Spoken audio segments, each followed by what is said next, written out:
Yo, welcome back guys to another one of my Epic 7 tier lists, and today we're going to be ranking all of the RGB 5-star units in the game and how they rank for PvP. We're not going to be talking about PvE at all guys, strictly PvP. That means World Arena, Regular Arena, Guild Wars, right?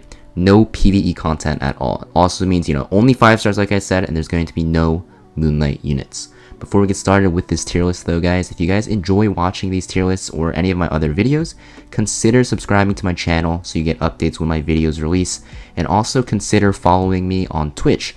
We've been live streaming a lot of Epic 7 recently on Twitch. I also did recently switch over to Twitch for streaming from YouTube, so I really hope to see you guys in my live stream there as well. That being said, let's get started with the tier list. So you have the tier list on your screen here guys. They're all in order from top to bottom, left to right, from strongest to weakest. And to be honest, this tier list does not have Sharoon. Honestly, it did not get updated for the video, so I don't know why it's still not updated. She's been out for a while, but I think Sharoon will rank somewhere in the C or D category. People still don't really use her that often, and from what I've seen, she doesn't seem that great. Maybe people will find a very secret build, or she'll get buffed in the future and she'll be very strong, but for now I think she's probably in like the low C tier, so keep that in mind. She's not on this tier list. You won't see her picture. So let's start with the SS tier. So SS, to no one's surprise guys, we have Hwayoung. So Hwayoung, she is the most meta defining RGB unit right now. She's always picked her band in World Arena. She's in pretty much every single Guild Wars defense, and you see her all the time in Arena defense. And she's also good in offense. The fact that she has a tankiness factor with her barrier that scales with her attack makes her very powerful. The fact that she can one-shot units with her S3 and penetrate defense makes her very strong. Her S1 also will almost one-shot squishies, right? She's just so powerful, and the fact that you don't need any crit chance or crit damage on her makes it so that she can be built super tanky with high defense, also very super fast, and with a lot of attack. So very, very OP unit. I don't know how they're going to actually release counters to her, because they've definitely tried with some units that you're actually going to see on this tier list, but she's still very, very powerful. The only weakness she has is that she is weak to cleave, but you can always just draft or pick units around her that can counter cleave, right? Next on the SS tier, we have Ran. So Ran, very powerful unit, actually a counter to Hwayoung, but the thing is Ran requires insane gear. So he's a very strong opener and cleave unit, as you guys probably already know. He's very rampant in the Guild Wars defense scene. He's pretty much in a lot of Guild Wars defense teams. You'll see him a lot in arena defense as well. And in offense, very powerful. He's very strong for units that like to cleave, right? So if you have Summertime Hysteria, it works very well with him. If you have like Operator Sigurd, it works well with him as well. There's just so many options, and even if you don't cleave, if you play like an aggressive team comp, he's still very powerful. In World Arena, he's highly contested as well, similar to Hwayoung, because of the fact that he is one of the best cleavers in the game, if not the best, and he also has an insane speed tier. He'll pretty much outspeed everything, and he also is a direct counter to Hwayoung, which like I said has a pretty much 100% presence, right? Very powerful cleave unit. Definitely must build if you guys like cleaving. Next we have Diane. So Diane, best soul weaver in the game after her buffs. She has insane CR push. She has turn cycling for herself. Attack buff is really nice. Crit hit resistance buff is really nice if you don't get RNG'd super hard. And the fact that she can dispel as well makes her very strong. The best soul weaver in the game by far. You can pick her pretty much anywhere in World Arena and she'll be strong. You can't really use her on defense teams though, because of the fact that she does get countered by some units like Landy and anything else that abuses buffs like Rimuru as well. But for offense, she's also a very good option, which is why she's in the SS tier. I think these 3 units I just mentioned are the top 3 RGB units in the game right now. They're the most consistent, and they are going to be pretty much everywhere in PvP. Now you might have games where other units in the SS tier might feel better, but those units are going to be kind of more reliant on luck most of the time. I think these 3 units are very, very consistent at what they do. Next, after Diane, we have Valencia. So Valencia, after her buffs, became a huge threat. I think she is very powerful, and people are starting to realize that she's very strong. The fact that she cannot be ignored anymore because of her injury, and the fact that she can proc her Mind's Eye by herself now without getting attacked makes her extremely powerful. She has one of the best buffs in the game in that defense buff, and she also can strip buffs as well. Just extremely powerful. You can actually use her as an answer to Diane, which is why they're pretty much hand in hand in this tier list. After that, we have Shu. So Shu recently got buffed as well. People know her as the Little Rat, otherwise known as Ice Charles as well, because of the fact that she has a counter mechanic now, and she also has that chance to proc her S2 after countering. Very annoying. She can actually one-shot delete a lot of squishy units in the game, and her S3 also has some very nice buffs for your team. Very bulky as well, so very strong unit. Only problem is she is a little bit RNG dependent, but a lot of the times she will solo carry some games for you. You can use her and Alencia a lot of the times in offense teams. Very, very powerful in World Arena. And in defense teams, you can use Shu as well. Alencia you won't really see as often. The only reason why I have Alencia a little bit higher is because I think that Alencia is a lot more consistent than Shu, because Shu does kind of rely on RNG to counter. Next we have Amelia. So Amelia used to be the best RGB soul weaver in the game for PvP, but now she's second behind Diane after Diane's buffs. Diane kind of does what Amelia does, but better, and Diane is a lot more safer. She has a lot of defensive capabilities. Diane can cycle a lot faster into her S3. She also has attack buff for her entire team and CR push for her entire team. Amelia can only really S3 once in a fight, and her S2, although very nice with that CR push and attack buff, is only for one unit. If you don't win within the first few turns with Amelia, you're going to see that she gets easily outshined by Diane in longer fights. But you'll still be able to use her a lot in Guild Wars offense. I think that's her best area of content right now. And World Arena, she's also very strong if you can pick her into very aggressive teams. Next, we have Landy. So Landy used to be super broken, right? She used to be everywhere in PvP. She used to be the #1 pick for RGB units. But because there's a lot of counters out now, she's kind of harder to use, right? You have units like Bellion that can strip her Guiding Light stealth very easily, which is very essential to her gameplay in PvP. You have Milim, which can strip her stealth as well and then just one-shot her. You have Hwayang, who one-shots her with her S1 or S3. She's also weak to cleave. There's a lot of problems with just blindly picking Landy, but in situations where you have a good team comp to protect her, or if you run her on a cleave build and run her in a cleave team, she's very, very strong.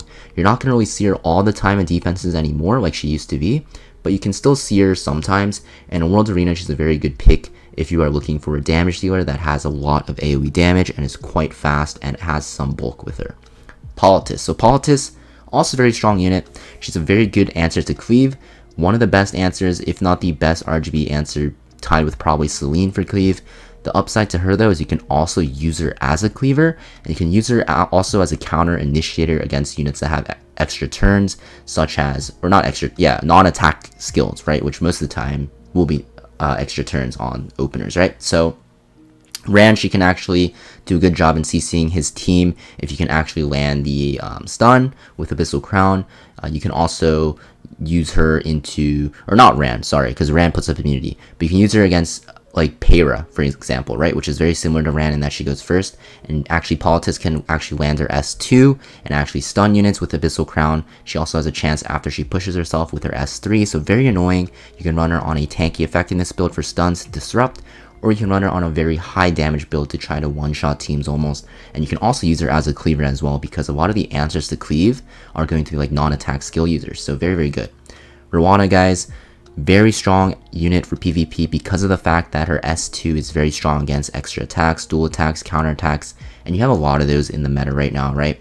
For example, we have Shu, Rwana's a good answer, you know, Lencia's S2, you have Rem's counter attack, you have Ramuru's S2, there's so many counter units, and Rwana just makes it so that you actually can just pretty much single-handedly win against those units with Rwana on your team, and she's a very good counter pick, so you'll see her a lot in World Arena. You can even use her on offense teams a lot of the times if you face those units.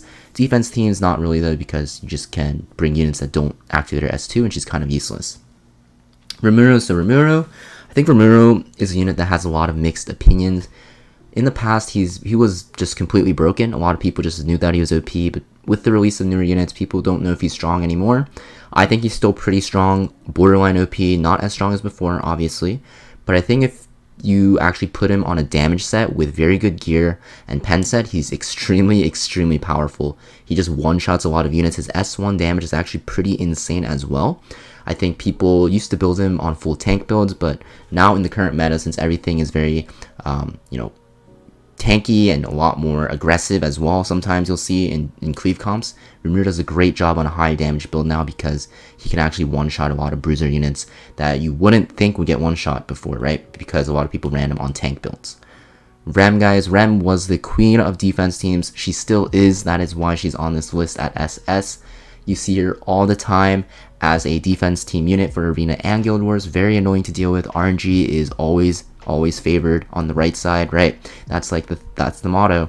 And Rem's counterattacks are no different. She's really annoying to face. And in World Arena, she's a very good answer to cleave as well. I guess not just World Arena, but just in general, very good answer to cleave because of her AoE counters and the fact that she can solo cleave teams. And in World Arena, she's a very good pick if you need a good AoE DPSer that is, not going to get one-shotted easily. You have to keep in mind, though, she does get hard countered by Rwana, and yeah, just keep that in mind. Now, we're breaking into the S tier. So SS tier units, guys, these are going to be the cream of the crop. Best units, you'll see them pretty much everywhere at top level gameplay for PvP. S tier you'll also see, but they have a little bit more restrictions in when you can pick them or use them, but still very, very powerful. So here we have Peyra, guys, at the top. So Peyra, very similar to Ran. She's an opening unit, very popular for cleavers. I think Ran is a bit better at what she does, though, just because of the fact that Ran actually just does 1,000,000 damage. Ran's damage is completely overtuned, but Peyra does have a lot of support in keeping your team alive, which is very nice. Just not as good as Ran in my opinion. Pavel, if you have him on Godly Gear, he's easily an S tier unit. You also need him with Tagahel's Ancient Book to make him work so you can soul burn. But if you have all those stars aligned, he is insane for cleavers. He can open for your team and one-shot delete a unit. Kind of similar to how Ran works, but a little bit worse because Ran can also land that defense break in Stigma. But Pavel, still very strong. Summertime Assyria, guys, cleaver's best friend. You can use her with anything that AoEs and opens for your team, preferably with like Ran or Peyra or even Pavel. But yeah, just a very strong cleave unit because you just open. Summertime Assyria will proc her S2, and then you can strip someone with your soul burn S1 and then S3, and you have 3 bombs on the enemies, and you just win, right? So very strong cleave unit. Definitely only use on offense and defense for Guild Wars. I guess offense and defense are the only things in Guild Wars, but you're going to see her a lot in offense and defense for Guild Wars, and also in World Arena if you're a cleaver. Next we have Arya. So Arya, people don't really know that she's strong, but she's very powerful. Her stealth for your team makes it so that she's really annoying to deal with because she also has that counter attack, and she's also just super strong because of the damage that she can do and how bulky she is, right? You also run her on high effect resist, so it's hard to strip the buffs off of her, and yeah, very powerful. You'll see her a lot of the times only in World Arena, but if you pick her in the right situations, she's very powerful. She gets countered though by some units like Landy and anything that abuses buffs, but keep in mind that, you're not going to be able to pick her in every situation, but as a counter pick, she's very good. Now we have Violet. So Violet used to be SS tier for sure. Thing is, there's a lot of answers to him now, right? Hwayoung can kind of one-shot him, right? He's still a little bit weak to Summertime Assyria Cleave if you don't run him on immunity, which a lot of people don't run him on anymore. And he also kind of gets owned by just any fire unit. So for that reason, he is in the S tier unit, guys. He's still a good answer to Cleave somewhat, but he does have RNG built into his kit, which, as you guys probably know by now, I'm not a huge fan of RNG. Now you have Celine, guys. So Celine, purely a Cleave counter.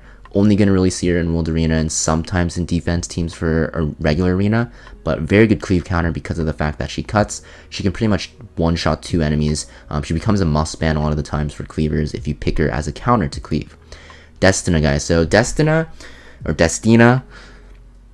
this unit is super annoying. Her S3 heal is so annoying, the cleanse is so annoying, the CR push is annoying, just super annoying. And the fact that she has a res now in her S3 just makes it so that, if you're cleaving, Destina is like a really good answer now because you kind of feel like you have to one-shot her or you just lose the game. Kind of similar to main Chloe, except for the fact that Destina can actually heal a lot more because you can even run her on a counter set. The artifact that heals when you use your S1s, I think it's Celestine.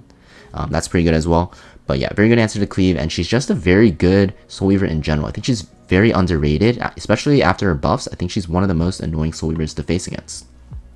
Now we have Ada, Cleaver's best friend. Only really used by Cleavers, but if you guys have ever faced an Ada in World Arena, you already know how OP she is. She is so strong. If you bring in World Arena in offense teams for Guild Wars or even regular arena, if you're a Cleaver, you're going to have a great time with her. She does insane AoE damage, and she can hold Tagahel's S tier Cleaver for sure. If we were making a Cleave tier list, she'd be SS tier easily. Now we have Seaside Bellona, and I know people are going to ask me when Seaside Bellona is coming out in the comments down below, so I'm already prepared for it, but let's talk about it anyways. Very good as a counter pick, right? So if you Pick her into a team with a lot of AoE, especially ones that can't avoid using AoE skills such as Bellion. She becomes a huge threat. The reason why I have her in the S tier, guys, is because Bellion's such a good unit and SSB is a very good counter to her. You can also use her a lot of the times in defense teams early game. She's very hard to beat early game if you don't have a lot of units built. For that reason, I have her in the S tier, guys. Honestly, some people will put her in the A tier or even the B tier, but you know, I have a special spot for SSB because she was one of my first units that carried me to champion in regular arena, just because you can auto SSB a lot of teams, which, by the way, is a very cool thing and actually still able to be done if you want to climb to champion very easily in arena. If you just make a team around your Seaside Bellona, you can just auto your way there a lot of the times if you guys know what teams to hit and what teams to not hit, which is why I think she's very good. Now we have Vildred. Vildred's really good because of his speed imprint, obviously, and he's a very good cleaver. I think if you're looking for a very good cleaver to start off your cleaving career with, if you want to be a cleave dog like a lot of players out there, then Vildred's one of the best units because he has that speed imprint, lowering the speed requirement of your team. If you use him in arena offense, right, you can run your opener on a little bit slower gear and you'll be able to take the first turn a lot of the times if you have him imprinted, which makes him very good. And his damage is very good if you soul run his S3, and he can also clean up with his S2 after, which is why I think he's an S tier unit. Milim, guys, Milim's only really used as a earth unit counter or a landy counter, but she's so good at that I had to put her in the S tier. Mostly used in World Arena and just basically anywhere with a landy in PvP, and she's so good at deleting the landies that I have to put her in S tier. Yulha. So Yulha, you saw her sometimes in the Epic 7 World Championship. People thought she was a troll pick, but she was pretty decent even without Hwayang on the enemy team. But for the most part, guys, the general population is going to use her as a counter to Hwayang in Guild Wars and in regular arena, and she basically is a free win against Hwayangs most of the time, which is why I have to put her in S tier because Hwayang is literally everywhere. Krao, basically similar to Yulha, use him against units that have, or teams that have earth units that can make him S3 and one-shot something. Very similar to how Yulha works. For that reason, he's right next to her. The only thing is, Yulha is higher because of the fact that Hwayang is a lot more frequent than strong earth units, but you can use Krao against like Violets, against like Alencias and stuff like that, and just S3 and one-shot something later on. Fairy Tail Tenebria, so she might be a little bit high up for a PvP tier list. Honestly, you don't really see her a lot of the times outside of World Arena, but she's really good in World Arena, especially because Fallen Cecilia, one of her hard counters, has fallen a bit down in the tier list, and that is because of just how the meta evolved. And Fairy Tail Tenebria is very annoying. If she takes first turn and you don't have an immediate answer to her provoke, you just basically win the game. And because of the fact that she really needs a hard counter or else you lose the game, I have her in the S tier. She's a very good opener. It's just pretty hard to gear her because of her low base speed, but if you can make her very fast and on high effectiveness, she's extremely powerful. Now we have Cowrick, guys. Fire Cowrick. This guy is next to Kisei, as you see here. These units work very similarly. They reset skill cooldowns, they are speed openers, and they do a lot of damage. So Kisei and Cowrick, guys, I think if you guys can gear these units, they're very strong in World Arena. Just keep in mind of their elements. So Kisei you're gonna want to use against like Hwayangs and just like fire units in general, and Cowrick against like Alencias, Landies, Remuras, like earth units in general. But these units, guys, if you can build them fast enough and on high enough damage, very strong. So yeah, that's the S tier, guys. Now we're going to talk about the A tier. So after the A tier, I'm not going to really talk about the other units because of the fact that they're so niche, and just because you shouldn't be using anything below the A tier in my opinion for the most part. You can use the B, C, and D tier units, but just keep in mind they're not that great, so I'm not going to talk about them too much. But for the A tier, guys, we'll quickly go through it because this video is getting a bit long. We have Zahhak. So Zahhak, basically a evasion counter. Anywhere you see Violet or basically Remnant Violet in Guild Wars defense, you just bring Zahhak and he's a free win. You can even use him in World Arena if people draft like that. Ravi, guys, very good answer against low damage teams and also against earth units, or a lot of earth units, because of the fact that she can solo a lot of teams very easily. She is kind of dubbed as the 1v4 monster, right, if you can actually make her work, especially if the enemy team has low damage. Haste, actually a very good cleave opener. I think he's extremely underrated. It's just that there's better openers than him, but I think as a unit by himself, he's actually not that bad as a cleave opener. I think people just highly underrate him. Flan, very good cleave opener as well. You don't actually go first with her. You kind of use her as a second turn opener where you have someone go before her and set it up, and then flank and CR push back the enemy or push up a teammate or both, right? If you soul burn, very good cleave unit. Jacko, she's a control unit. Control is kind of weak, which is why she's in the A tier, but I think she's a very good control unit. The fact that she has so many stuns, it's just really annoying to play against her. Even though she's not that meta, I think just because she's so annoying, and if you get lucky with RNG, you can just win, makes her a tier unit. Luna, she is a Guild Wars monster, right? If you have Alots or Amelia, you just push up Luna, you just one-shot something, right? Very similar to Sermia, except that Luna is a little bit better because of the fact that she can actually just straight up one-shot a lot of units and ignores elemental disadvantage. Kayron, very good cleave answer, mostly used in World Arena. You can also use him in Guild Wars against a lot of Earth units as well. Elena, also a good cleave answer. Pretty much it, but Elena is one of the best cleave answers in the game because of the fact that she gets that huge CR push, right?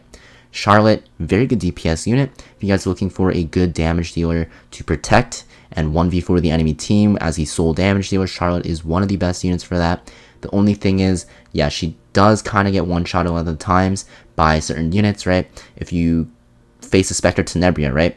Spectre Tenebria with the pen set can actually kill you if she has another book holder. If you face a Shu, you just kind of insta-lose. You can also get cleaved easily by Ran, and Hwayoung just one-shots her, right, with her S3. Cerise, another cleave opener, also can be used in control teams because of the fact that she can lap and stun with her S2, but kind of fallen out of favor because, like I said, control is weak, and for cleave, there's just better opening options. Sermia, very similar to Luna, like I said. The only thing is Sermia can't ignore elemental disadvantage, which is why I have her a little bit lower, but she's still very, very good in Guild Wars. Elfelt, cleave unit, very commonly used with Basar a long time ago, but yeah, Basar is not that great anymore, and Elfelt, like I said, cleave unit, but there are better options. A lot of cleave units, right, are good, but there's just better options nowadays, right? Especially with the newer units because power creep, yada yada. So yeah, that's the A tier, guys. So B tier, C tier, D tier. We'll talk about some select units, right? So, but we're not gonna go like super in depth. So like Taeyu, right? So Taeyu, I think Taeyu is a very good Hwayoung answer, but that's pretty much it. You have units such as Lidica, right? Lidica's in the B tier because actually as a counter initiator, if you can speak and test with her, she's very good as well. C tier, right? You have units such as Baiken, good as a Guild Wars unit. You can actually one-shot 2 units with her if she's very, very well built. Very uncommon, but she is good. I used to use her a lot in Guild Wars. You have units also like in the D tier, right? So in the D tier, you're going to see like the really bad units. These units definitely don't want to use. I don't think they have any usage in PvP. Yeah, all pretty terrible, so they definitely need buffs for PvP, or, you know, I guess just like ML versions that are better for PvP if they don't already have one, right? So yeah, this video is getting pretty long, so I'm kind of gonna end it here. Hope you guys enjoyed this tier list, guys. I'm going to update a lot of my tier lists in the near future, so prepare yourself for that. And like I said, if you guys want to see more of my content, consider subscribing so you get some updates when my videos release. Hope to see you guys in some of my streams in the near future, and I'll see you guys next video. Peace.